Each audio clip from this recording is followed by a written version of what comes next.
Hey.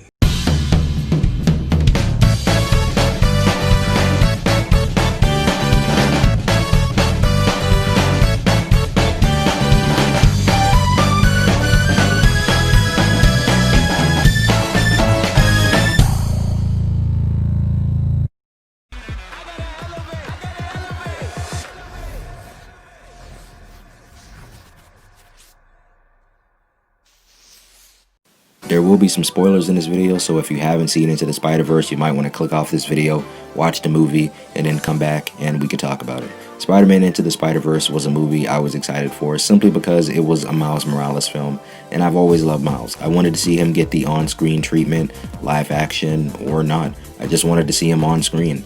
But when more and more Spider-Man characters kept getting added to this film, I was a little worried that they would just crowd the entire film. But I can confirm that that is not the case. They are used perfectly, but they don't get a lot of screen time.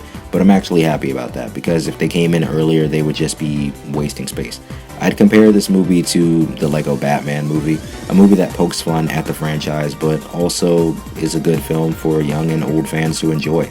The comedy is just clever. If it's a vocal joke or something on screen, it's just a funny film poking fun at the franchise. And I did this. We don't really talk about this. But this movie doesn't shy away from getting dark. The movie makes you laugh one minute, and then the next you're just like, man, that went dark fast. I mean, we see Spider-Man get killed, Aaron Davis get killed. It doesn't sugarcoat anything. These characters die. The animation feels like it's ripped straight from an actual comic book. It's probably the most comic book film I've ever seen, with comic text flying all over the place, word bubbles, it's crazy. The animation just looks beautiful. The colors, it just looks poppy, energetic, fluid. The voice acting is phenomenal, from Shameik Moore to John Mulaney to Nicolas Cage. It's just great voice acting. I know that's kind of a low blow, stating the obvious, but the biggest standout with this movie for me is the character interactions. All of the characters are lovable and extremely likable, even though the characters who get introduced later, like Spider-Ham and Spider-Man Noir, don't come into the last act. They're still funny, interesting, and lovable.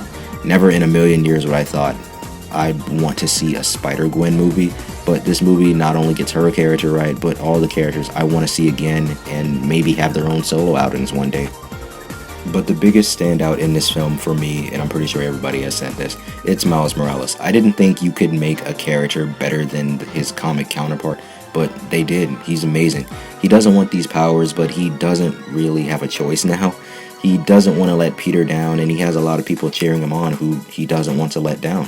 His relationship with his uncle Aaron just feels real, a relationship that I had with my uncle, and I'm pretty sure many people can relate. If the shoulder touch isn't a PSN achievement, I'm gonna riot.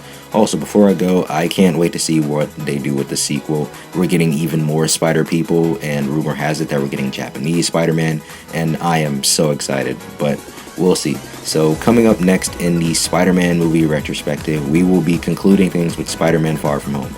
I'm changing things around because I'm going to drop them.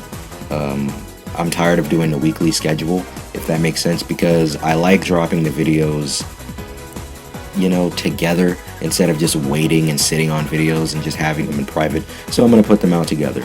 So with that, I appreciate you guys for watching this video. As always, be sure to check out all the other videos in my Spider-Man movie retrospective, and be sure to like and subscribe if you want to see more videos like these. So with that, this has been the Web Warrior, signing off.